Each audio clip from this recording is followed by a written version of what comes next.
My name is Erica, and this is the story of how my life turned upside down in ways I never could have imagined. For over a decade, I'd been happily married to my husband, James. We had what I thought was a rock-solid relationship built on trust and mutual respect.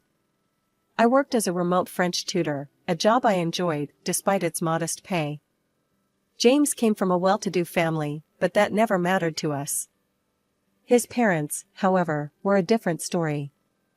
Richard, my father-in-law, was an influential executive director at the local hospital. His wife, Margaret, busied herself with various charitable foundations. From the moment James introduced me, they made it clear they didn't approve of me. James had a brother, Michael, who was married to Emily. They had a 13-year-old daughter named Lily. Unable to have children of my own, I doted on my niece, often taking her for weekends and outings. Emily and I had become close over the years. During one of our coffee dates, she confided in me about the family's wealth. "Erica, you wouldn't believe the amount of property and money Richard and Margaret have given Michael and me," she whispered, glancing around as if afraid someone might overhear. "We're talking millions." I raised an eyebrow, surprised. "Millions? Where did they get that kind of money?" Emily shrugged. "I try not to think about it too much. But sometimes I joke that we're secret millionaires who can't touch our fortune." I laughed along, but a nagging feeling settled in my stomach.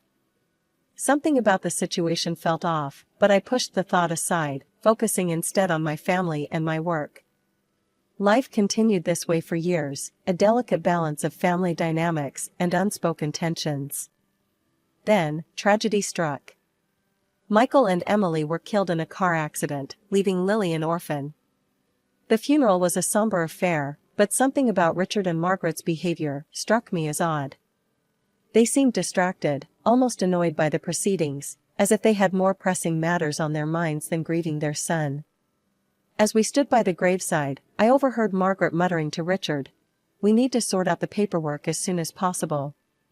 This complicates everything." In the days that followed, I threw myself into caring for Lily. The poor girl was devastated, and I wanted to do everything I could to comfort her. After much discussion with James, I approached him with an idea. "Honey, what if we adopted Lily?" I suggested one evening. "She needs a stable home, and we love her so much already." James considered it for a moment before nodding. "I think that's a wonderful idea. Let's talk to my parents about it." The next day, James and I visited his parents' sprawling mansion to discuss our proposal to adopt Lily. As we sat in their opulent living room, I couldn't help but feel out of place among the antique furniture and priceless artworks. "Absolutely not," Margaret snapped as soon as we broached the subject. Her eyes narrowed as she glared at me. "Erica is not suitable to be a mother to our granddaughter. We will raise Lily ourselves." I was stunned by the vehemence in her voice. "But I've been a part of Lily's life since she was born," I protested. "James and I love her, and we can provide a stable home." Richard cleared his throat, his expression cold.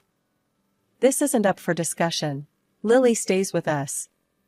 Margaret leaned forward, her voice dripping with venom. "Besides, we all know what this is really about, don't we, Erica? You're just after Michael's money. How convenient that you can't have children of your own, and now you want to swoop in and become Lily's guardian. Did you think we wouldn't see through your little scheme?" As we left the house, I felt a mix of anger and sadness washing over me. "I can't believe they'd accuse me of something so horrible," I said to James as we drove home. He sighed, keeping his eyes on the road. "I'm sorry, Erica. They're just protective of Lily. Give them time, they'll come around." But time didn't improve things.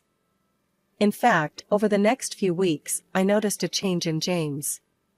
He began staying late at work more often, always with some vague excuse about an important project.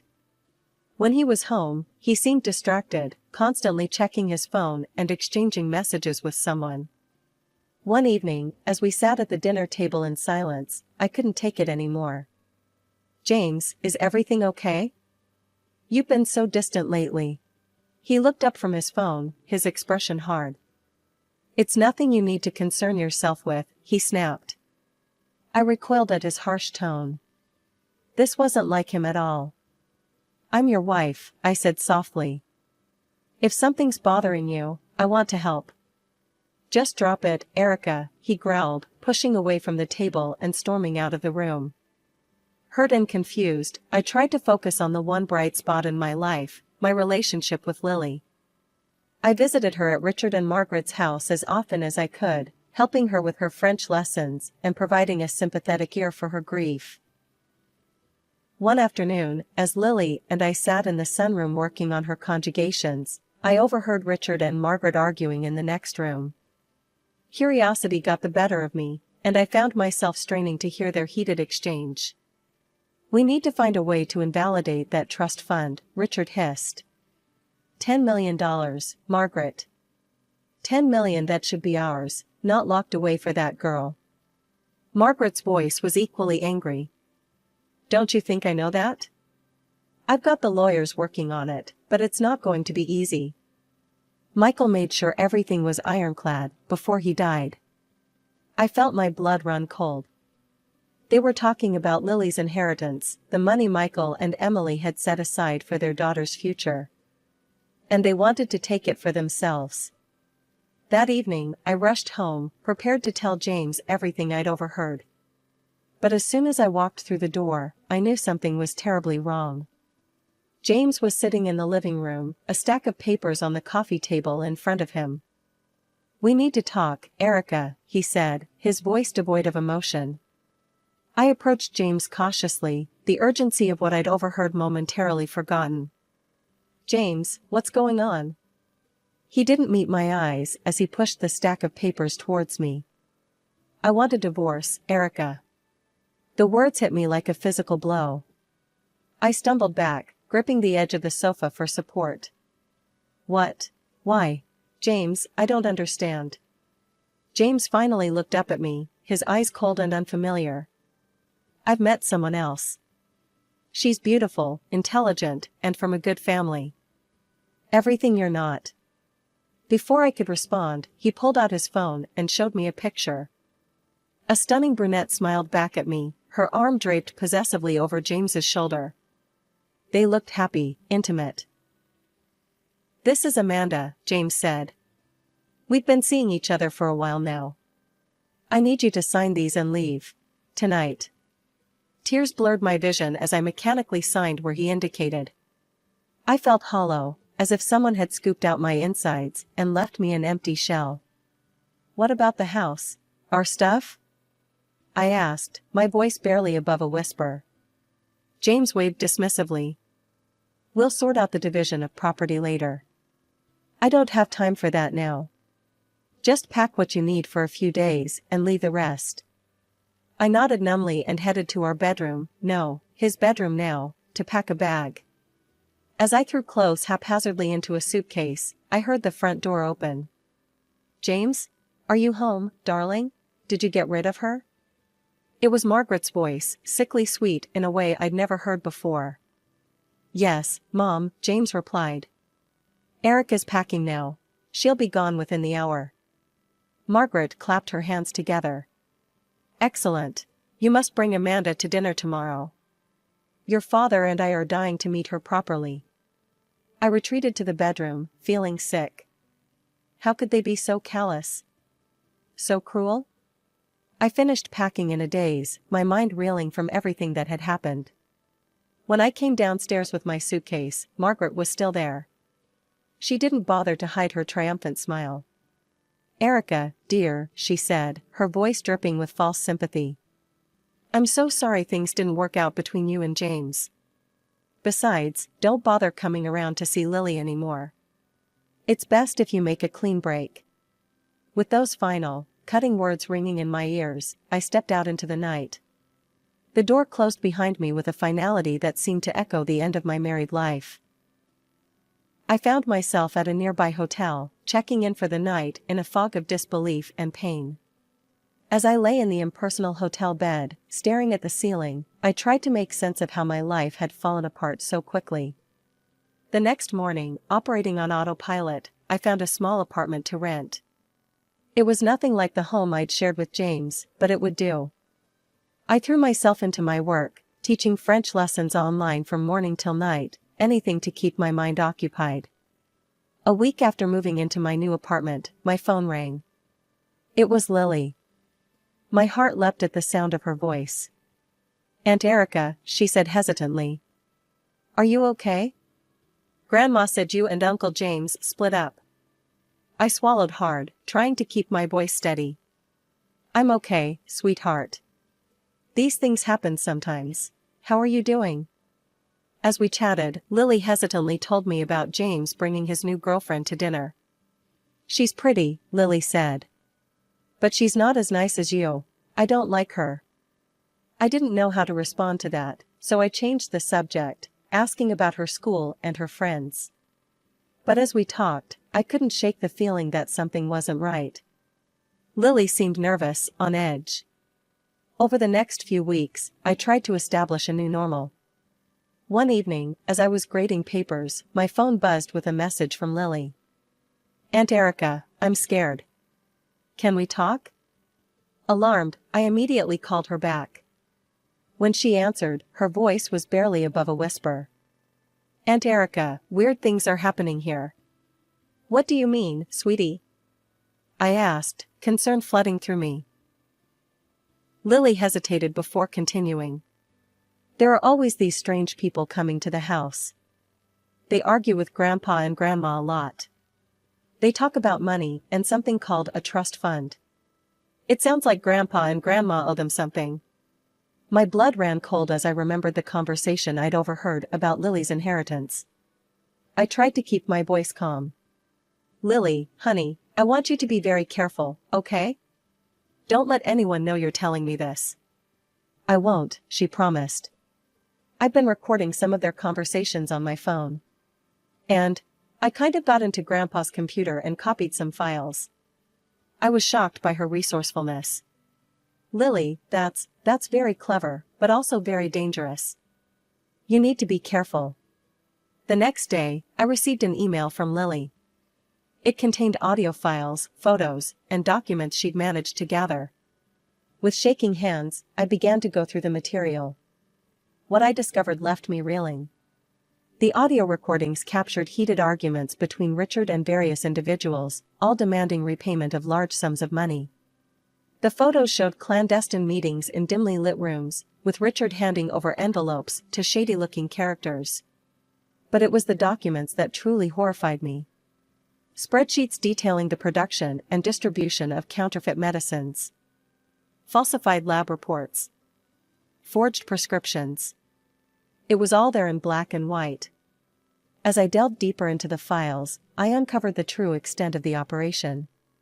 Richard had set up a fictitious pharmaceutical company, using it to supply counterfeit drugs to pharmacies and clinics.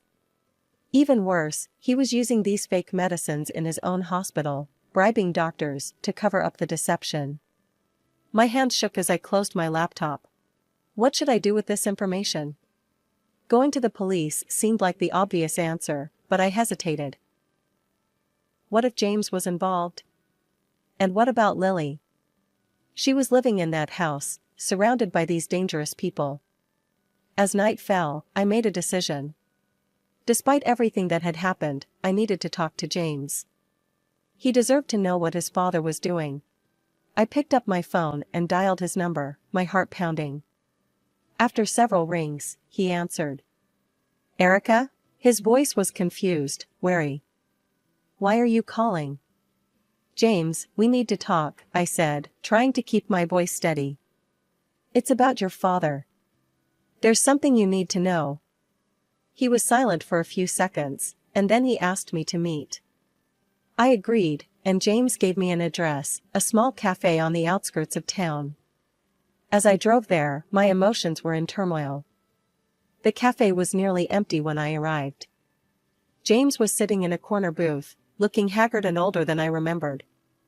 As I slid into the seat across from him, I noticed dark circles under his eyes and a tension in his shoulders that I'd never seen before. "Erica," he began, his voice low, I've been working with the police for months. We're building a case against my father and his entire operation." I stared at him, stunned. "What? But, the divorce? Amanda?" James ran a hand through his hair. "It was all part of the cover. I needed to distance myself from you, to keep you safe. Amanda is an undercover officer. We needed a way to get her into the family circle without suspicion." My head was spinning. "So, our marriage, it wasn't real?" "No, Erica," James said, reaching across the table to take my hand. "Our marriage was the only real thing in all of this. I love you. I've always loved you. Pushing you away was the hardest thing I've ever had to do." Tears welled up in my eyes as relief and anger warred within me. "Why didn't you tell me? I could have helped." "I couldn't risk it," James said, his voice pained. "My father's network is vast. If there was even a hint that you knew something, you'd be in danger. I couldn't bear the thought of anything happening to you." As James continued to explain, I learned the full extent of the investigation. It wasn't just Richard involved, there were corrupt doctors, pharmacists, and even government officials implicated. The case was massive, with potential ramifications that reached far beyond our small town. "But what about Lily?" I asked, suddenly remembering my niece's fear. "She's living in that house, James. She's scared." James's face darkened. "I know. We're working on a way to get her out safely. But it's complicated." We talked late into the night. When we finally parted ways, James pulled me into a tight embrace. "I'm so sorry for everything I put you through," he whispered. "When this is all over, I promise I'll make it up to you." I clung to him, savoring the feeling of being in his arms again. But as I drove home, a nagging worry settled in my stomach. Despite James's assurances, I couldn't shake the feeling that Lily was in immediate danger. The next morning, I was jolted awake by the shrill ring of my phone. Lily's name flashed on the screen, and my heart raced as I answered. "Aunt Erica." Lily's voice was a panicked whisper. "They're packing. They keep saying they need to get out before it's too late." I sat bolt upright, fully alert now. "Lily, listen to me carefully. Are you safe right now? Can they hear you?" "I'm hiding in my closet," she replied. "But I don't know how long before they—" Suddenly, there was a commotion on the other end of the line. I heard Lily gasp, followed by the muffled sound of a struggle. "Lily? Lily!" I shouted into the phone, but the line went dead. Panic surged through me. Without thinking, I threw on some clothes and rushed out of my apartment. I knew I should call James or the police, but there was no time. When I arrived at the house, I saw frantic activity through the windows. Shadows moved back and forth, and I could hear raised voices inside. Taking a deep breath, I approached the front door and rang the bell. For a moment, everything went quiet. Then, the door swung open, revealing Richard's surprised face. "Erica? What are you doing here?" he asked, his voice strained. I plastered on a fake smile. I left some of my things here when I moved out. I was hoping I could collect them." Richard's eyes narrowed suspiciously, but before he could respond, I heard Lily's voice from inside the house. "Aunt Erica, help me!" Without hesitation, I pushed past Richard and ran into the house. The scene that greeted me was chaos. Suitcases were strewn about, drawers left open, papers scattered everywhere. Margaret stood in the living room, gripping Lily's arm tightly. "Let her go," I demanded, my voice stronger than I felt. What happened next was a blur. Richard lunged at me, but years of yoga had made me quicker than he expected. I dodged his grasp and made a dash for Lily. Margaret, in her surprise, loosened her grip, and Lily broke free, running towards me.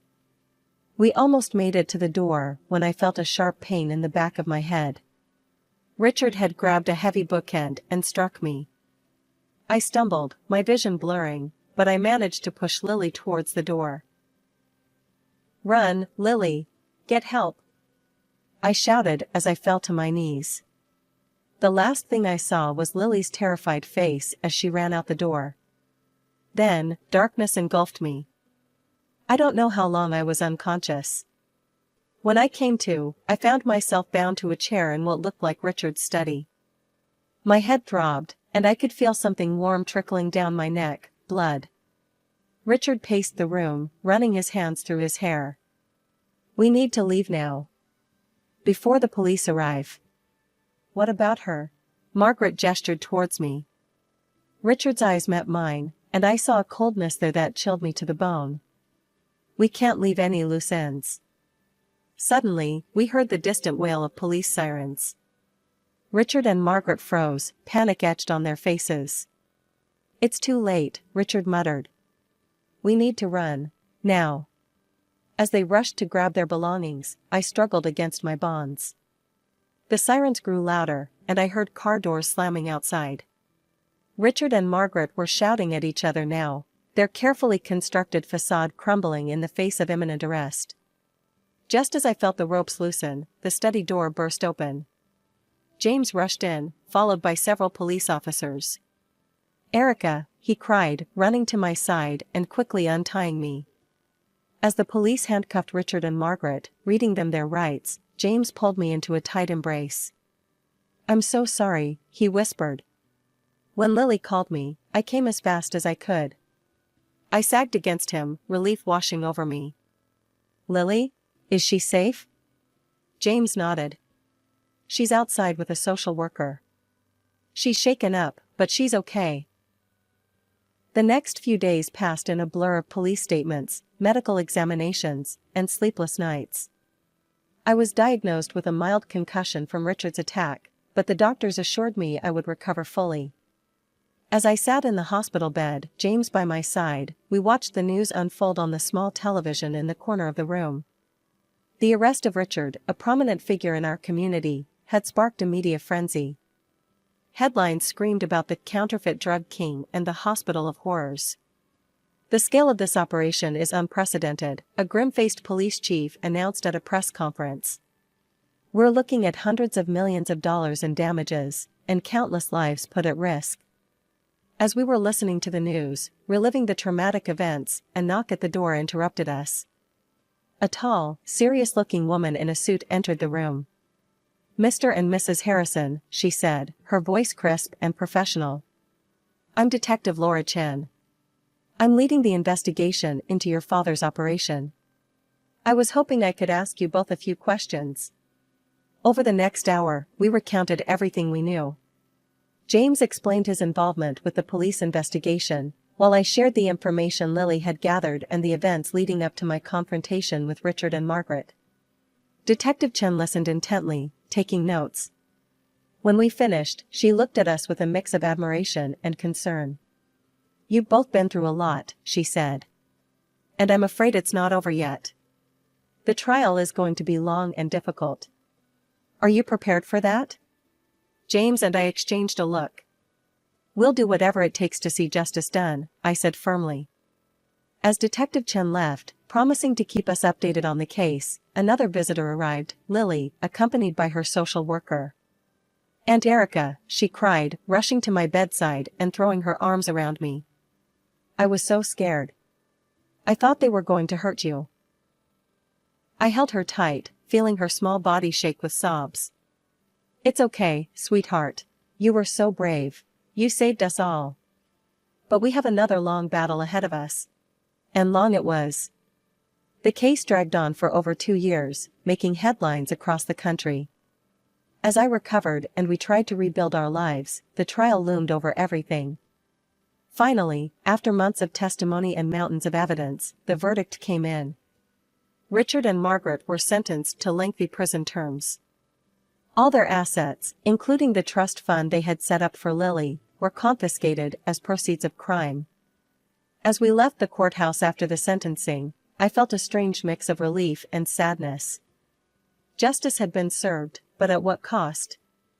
So many lives had been destroyed, including those of people I had once considered family. After the dust settled from the trial, James and I focused on rebuilding our lives. The most important part of that was Lily. We'd grown so close during the ordeal, and now it was time to make it official. The adoption process was a whirlwind of paperwork and interviews, but finally, we stood before a judge who declared us Lily's legal guardians. As we left the courthouse, Lily between us holding both our hands, I felt a surge of emotion. "We did it," I whispered to James, tears in my eyes. He squeezed my hand. "We're a real family now." With guardianship came the responsibility of managing Lily's inheritance from her parents. It was a daunting task, but we were determined to do right by her. "What do you think about renting out the house?" James suggested one evening as we pored over financial documents. I nodded. "Good idea. We can put the rent money into a savings account for her college fund." We threw ourselves into the task, finding reliable tenants and setting up a separate account for Lily's future. It felt good to be planning for her future, to be giving her the stability she deserved after everything she'd been through. As we settled into our new normal, James approached me one night with a nervous energy about him. "Erica," he began, taking my hands in his.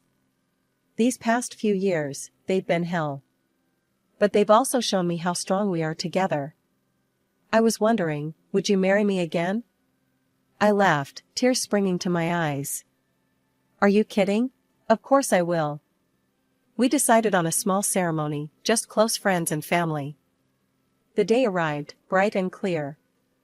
As I slipped on my bright blue dress, a color of hope and new beginnings, I felt a sense of excitement I hadn't experienced in years. Lily knocked on the door, already in her bridesmaid dress. "Aunt Erica? You look like a princess." I twirled for her, feeling light and happy. "And you look absolutely beautiful. Are you ready to go?" She nodded eagerly, taking my hand. As we walked down the aisle together, I saw James waiting for me, his eyes shining with love. It felt like our first wedding all over again, but better, because now we knew what we could overcome together. The ceremony was simple, but beautiful. As we exchanged vows, I looked out at our small gathering of loved ones, at Lily beaming beside us, and I knew that this was exactly where I was meant to be. At the reception, James pulled me close for our first dance. "How does it feel to be Mrs. Harrison again?" he murmured in my ear. I grinned up at him. "Even better than the first time." Later, as I watched Lily twirling on the dance floor with her friends, I felt a deep sense of contentment. Our path hadn't been easy, but we'd made it through. We were stronger for it. The next week, I was back at work, tutoring my French students online. Life had returned to a kind of normal, but it was a new normal, one filled with love, laughter, and the joy of our little family.